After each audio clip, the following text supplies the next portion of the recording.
Joining us now is Okpe with stories trending around the world. Hello, Janet. Good morning, Dr. Abati. Good morning. Good morning, Tunde Abiola. You look lovely today. Oh, really. Very sweet. Thank you. So do you. Good morning, Rufai. Morning, Audrey. Great. Well, good morning to you, viewers. Here are some of the stories that are trending across the globe.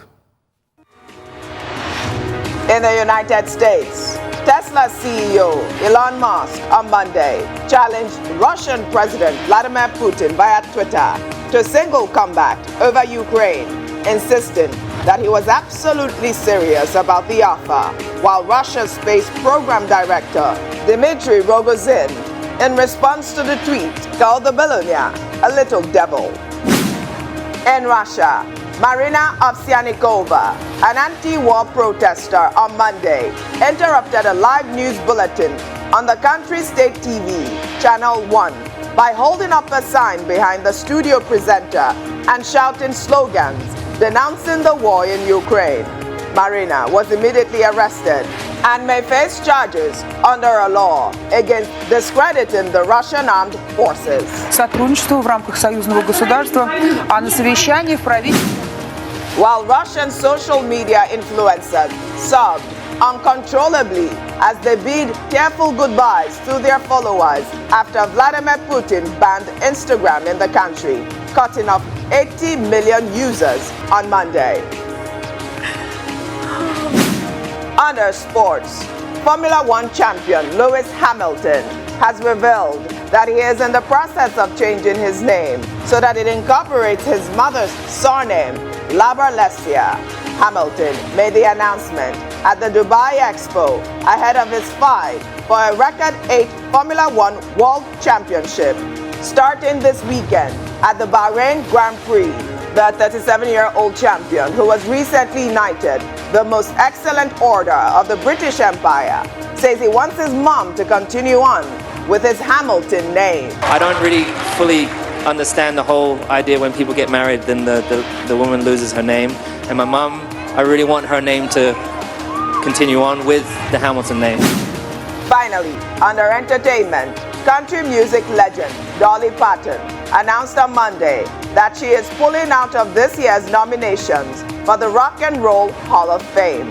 The music icon, who has been elected into the Country Music Hall of Fame, took to social media to state that she hasn't earned the right and did not want to take votes away from the remaining nominees. Dolly Parton was named on the short list last month alongside fellow first-time nominees Eminem, Lionel Richie, Duran Duran, and A Tribe Called Quest. Well, let's begin what's trending with reactions trailing the unfortunate incident that occurred on Monday at the Federal High Court in Abuja when the wife of Abba Kyari, the suspended Deputy Commissioner of Police, slumped in court shortly after the trial judge adjourned the ruling on the bail application brought by Kyari and his co-defendants. Kyari's wife, who is said to be asthmatic, was immediately rushed into one of the offices on the third floor of the court by some security operatives and was then resuscitated after about 40 minutes. The NDLEA is reported to have allowed Kyari stay with his wife for some time before taking him away. Well, let's take some reactions. This user wrote, she didn't read her script well. She forgot. It's Abba Kyari that was supposed to slum. I hope they correct this. Oh, sorry. AGF will give them another chance. Cut. Another user wrote, when you catch a government official for embezzlement, he or she will faint during the hearing or at the court. But when it's a private individual, they must stand trial and follow due process. Now the wife is fainting for the husband's sake. Wow.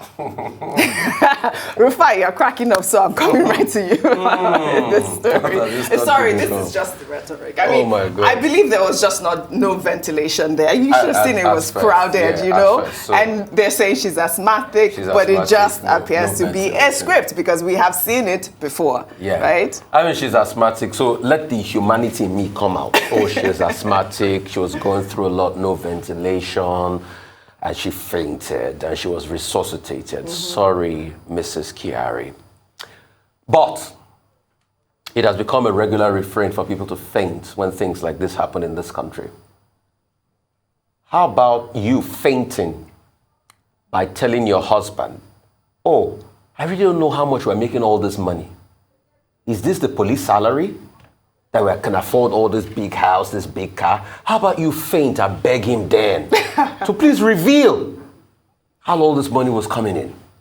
Because obviously I'm sure it's not the police salary that was affording all of that. But all of a sudden, now she's fainting. And that's the story of Nigeria. Just like Professor Ponde fainted. That place too was hot. It was even a professor of medicine. Just like we had people in this country, all of a sudden, that had a neck cast on that said, I'm in severe pain. Severe? I'm in pain. Severe pain. Fine. Quoting them.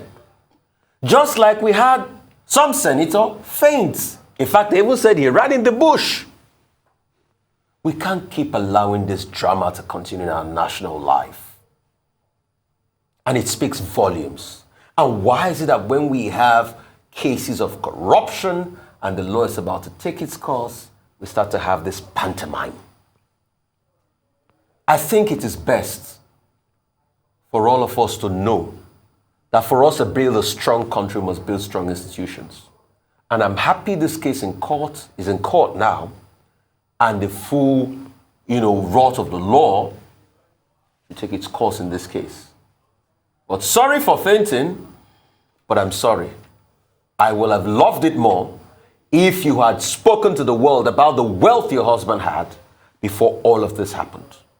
That's quite righteous, Rufai. Well, I don't know whether she knew. She might have been as surprised as we were. I don't know anything about her, so I'm not going to talk about that. But what I will say is that Lady Justice wears a blindfold and cannot see any of that, yes, or should not be able to see any of that. So whether it's histrionics or genuine physical distress, it does not make a blind bit of difference to the outcome of the case, unfortunately or fortunately. A woman in her position, like I was saying in the break, I've actually seen a lot worse in a court. But a woman in her position is clearly going through a lot. I'm sure her friends and family have deserted her in their droves. I do hope that some kind of support system remains for her. And if she's also asthmatic, that could also have exacerbated the issue. But it has no bearing on the case. And that's just the bottom line. It's a distraction. It's a huge distraction, really. Okay, well, no, I don't think so. Mrs. Abba Kyari is not on trial here. She's not the offender. Okay, even when persons are accused persons, they are products of a family. They have relatives, they have persons who are their friends. And it's not just a difficult moment for the person on trial. It's a difficult moment for the family and also for associates. And persons have the right to react in whichever way they want. The African philosophy, as defined by J.S. Mbutu in his book, Introduction to African Philosophy, is based on a principle of Ubuntu. You are, I am because you are. Right. In other words, it's a principle of communalism. And in certain situations in Africa, persons being emotionally connected, you see them reacting in a natural manner. This is not the US, this is not the UK. Okay, and this is a woman who is the accused person's wife. She is free to react whichever way she wants. What I think we should note is that there was a quick response system. Okay, there was an attempt to attend to her. She was revived. Even if she was asthmatic, whatever, she could have reacted to the fact that her husband had been denied bail. The bail application was rejected by the court. And that would mean the husband spending more time in detention. And then, she fainted. She was revived later, and we were told that the court, provided an opportunity for the husband to spend some extra minutes with her, maybe just to reassure her or whatever. What we have seen here is a typical human story, and it's not something for which would, lambast Mrs. Kyari or say whatever. It will have all of that will have no effect. It looks dramatic, but I don't think it will have any effect on the court procedure. Well, that's exactly what I just said. Yes, no, I'm reiterating that position. Okay. It will not be fair to say the woman, failed in her own responsibility because we are Africans. We are all, and because we are human beings, We're interconnected. I didn't say she failed in her responsibility. No, I'm not referring to that. I'm making the point. I would like to respond. I'm making my own point. Right, because when I finished talking, I said, no, that's not what it is. Okay. No, I didn't say no. I just stated what I think the issue is. Okay? I'd like to respond to that point afterwards. Okay, your turn. So my response is, in the spirit of Ubuntu, Dr. Abati, we are all interconnected. When we were growing up in this Africa, if you brought something home, it was a duty of care for people around you to say, how did you get it? The problem with us is that we are bringing too much unexplained wealth home. And when it comes back, it affects all of us. And that's where society is where it is today. We can't keep saying because we gain from people, we shouldn't challenge and say, okay, where is this coming from? Because you see, she might be good-hearted, but when whatever hits the fan. No, I'm trying to make the point. She will not assume that her husband is when the thing hit the fan, it all comes back to haunt all of us. So what I'm saying is we should be introspective, and it's a lesson for all of us. Let's also, in the love we have for people close to us, say, how did you get this? Let me question it a bit. I think that's the way we can build society. That was just my point. No, if you put all of this within the context of culture, marital relationships and all that, don't already settle it by saying, look, a wife is not likely to think her husband is a criminal. Yeah. So, and that's why I say, look, this is a typical human story, and I don't think the woman is at fault in any regard. Well, I think Rufai's point is very valid. Questioning people's wealth, people that are close to you, could help in forming a good society. To save your problem, yes. That you're trying to make. But we're talking about Mrs. Kyari. No, it's just an overall. We're talking about Mrs. Kyari. It was an overall thing he just clarified, I think. No, don't speak for him. He's sitting here. Was that what you clarified? Yes, Oji, that was what I clarified, because it still comes back to haunt you. All right. Why? Because Abba Kyari's wealth and whatever he has done has not affected Mrs. Kyari. My point made. Well, the man is yet to be convicted. We shall take another story. The ongoing rift between the Rivers State Governor Nyesom Wike and the Edo State Governor Godwin Obaseki took another dimension on Monday after Wike accused Obaseki of being a serial betrayer. On Monday, while responding to a publication by Godwin Obaseki, in which Obaseki was defending his deputy, Philip Shuaibu, as a result of a verbal attack by Governor Wike, where Obaseki also expressed that Edo State does not accept political bullies and overlords, Wike stated that he regrets backing Obaseki in the 2020 governorship election and apologized to Adams Oshiomhole, who he says has been vindicated by revealing Obaseki's traits of a betrayer. Wike also described Obaseki as a tenant in the PDP. Let's take a listen before we come back for a discussion. If we can check the DNA of Godwin Obaseki, what we see in that DNA is betrayal, serial betrayal, and ungratefulness. Yes. Let me stand today to apologize to Adams Oshiomhole, who has been vindicated by telling us that we will see the true color, we will see the insincerity, we will see the ungratefulness of Governor Obaseki. So let me apologize to Adams Oshiomhole and to say you have been vindicated. You're right. We were wrong. We have voted for PDP since 1999 till now. Ask Governor Obaseki, has he done anything for PDP? Has he voted for PDP? The only election he voted was his own election when we gave him umbrella. So who has more stake in PDP? I have more stake. Because I have supported PDP always. You have never supported PDP. Rather, it was when your godfather chased you away and you came begging, kneeling down. People came with pressure and we allowed you. Ordinarily, you're a tenant. You came to beg a bully for you to have a ticket. A bully was a DG campaign, and the bully bullied you into a government house.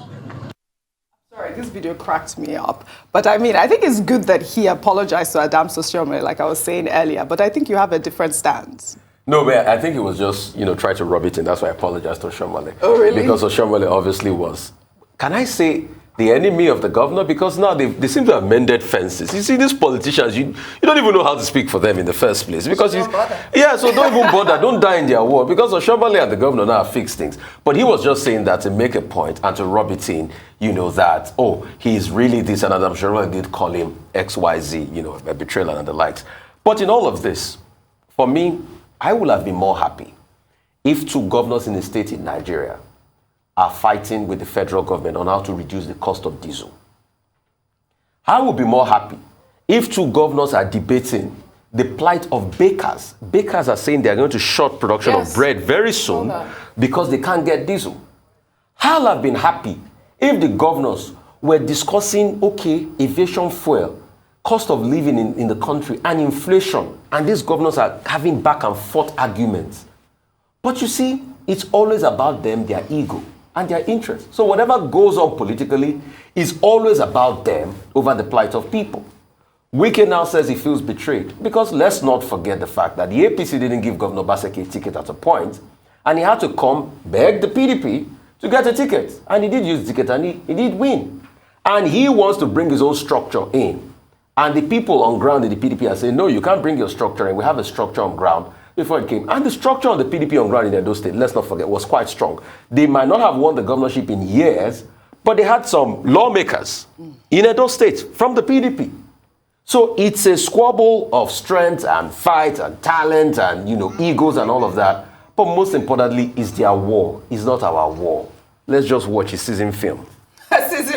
Honestly. Well, like I've said before on this issue, Adams Oshomole is having a really good time right now watching the shambles of Mai Mala Buni's, stewardship, if I could call it that, of the caretaker committee, and now getting this public apology from Governor Wike, or no less of a person than him, who really lambasted him at the time. But for me, like I said yesterday, Governor Wike is well within his rights to be offended and to express that and to express it angrily. Where I draw the line personally is insult. You can't express anger without crossing the line to insulting people. But I saw this whole speech that he gave, and he really did spend the better part of half an hour talking about Governor Obaseki. I can't imagine who I would devote almost half an hour to talking about. That person doesn't exist. He must really be furious. Yes, absolutely. Okay, I think the question to ask is there decorum in politics, particularly in terms of the conduct of political figures within the space, okay? In other professions, you talk about decorum and all of that, but with politics, it becomes even more important, because people have this impression that politics is very dirty. There's this popular saying that if you want to know the history of how your mother met your father and the boyfriend she had before she finally settled down, just go into politics. Because one day they will bring it out. They will remind you of the history of your DNA and of your lineage and all of that. There's no betrayal. Now, that kind of thing, scares people away from politics. I think political figures should also realize that, okay, while they manage their conflicts, there are also some kind of examples for the rest of society, for people who may also be interested in that kind of enterprise. And maybe they can moderate, their excesses when in the public arena.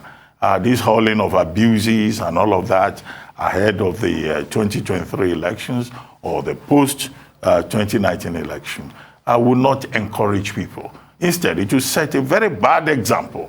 And I overheard somebody say, Wike seems to be acquiring some disciples who may even want to, represent him, when it comes to political rhetoric. But I think all of us can place it, our conversation at a more elevated, idealistic, purpose-oriented level, rather than all these personality conflicts. The personalities, no matter how important they may think they are, whatever may be their grievances, the common good is more important. Well said, Dr. Abati. We shall take our final story.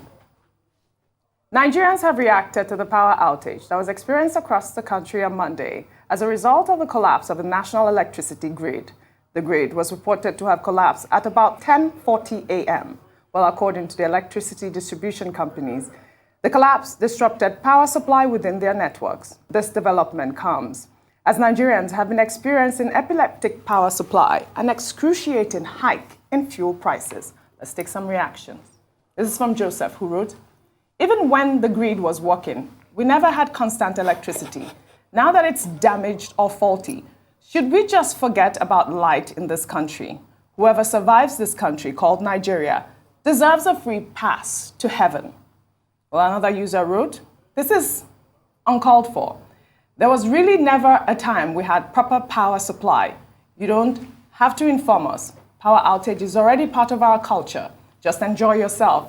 When you're ready, blink the light, and we will all shout, NEPA!"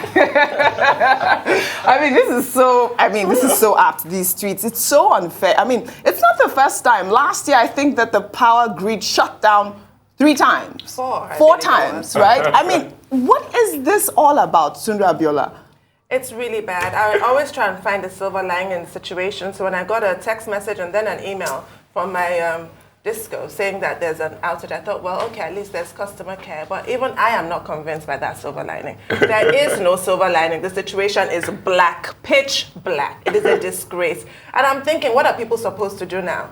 And if you want to say, okay, invest in an inverter and get some solar panels, with what? After inflation has completely diminished your income, after you've had to pay through your nose for fuel to get from A to B, where's the excess funds at this point? It's really so bad. And I was saying earlier to Rotas, it doesn't rain, but it pours. It does. It's one thing after another for Nigerians. Just how much are we supposed to take with this kind of ineptitude all over the place? Well, it's like, that Twitter user that said it's just already part of our culture. Can you imagine having that type of orientation, even bringing your children up in Nigeria? Well, we're told recently that the subsidy for electricity has been removed, okay? Quietly, silently, whatever. But nothing has been done to improve service. The main problem has been the electricity value chain, with Gencos, blaming the discos, with the discos blaming Gencos and the transmission company. In 2021, this same national grid collapsed about 4 times. Yeah. In February, in May, in July, and at the end of the year. Okay? So nobody has done anything about it because that national grid, even the infrastructure is dilapidated, and nothing is working. And I guess it's because of that that the National Assembly recently, in amending the Constitution, recommended that the states can also be in charge of electricity, so that all of us are not on one national grid, that even when states generate electricity, they have to link up with it, okay? So what has happened now is familiar, and it's a demonstration of the crisis in the electricity sector in Nigeria. From 3,700 megawatts or so that we generated as at 6 a.m. yesterday, okay, by 10 a.m. that had collapsed to 1,100 megawatts. Can you imagine a country of over 200 million people relying on 1,000 megawatts? Well, I hope they will fix it. The question to ask is, when are they going to restore electricity? The Benin Disco, says, the Enugu Disco says about 7 states in that axis are without electricity. So when will this be corrected? That's the kind of story we would like to hear. Yeah. The second thing is that, well, I think some of the discos did well. About 5 of them had the courtesy to inform people and to apologize and to say this is the situation in which we find ourselves. Before now, nobody will even tell you anything. They will just leave you to your own devices. And at a moment when the cost of diesel has gone up to 780 naira per liter, you can imagine the agony that we, the ordinary people of Nigeria, are going through. In 30 seconds, solutions. Number 1, multi-grid system. You can't have a unitary grid for a country the size of Nigeria, 200 million over 900,000 square kilometers. Number 2, cost-reflective tariffs. Get more people into the sector. Let people make investments and all of that. Number 3, most importantly, if the government is going to handle some grid, then they should fix the grid system. I think they have a Siemens deal in that regard. And number 4, most importantly, look for alternative sources of energy. It can't just be gas. It can't just be whatever we're using. Hydro. We must be able to use solar. We must be able to use coal. We have coal in this country that is just sitting there in Enugu. Other countries are using coal to generate power. And it's well cheap said. power. The countries who didn't give us a loan because of climate change and now reverting to coal. Well, thank you all for your great analysis. Thank you very as much, always. Ojeneka.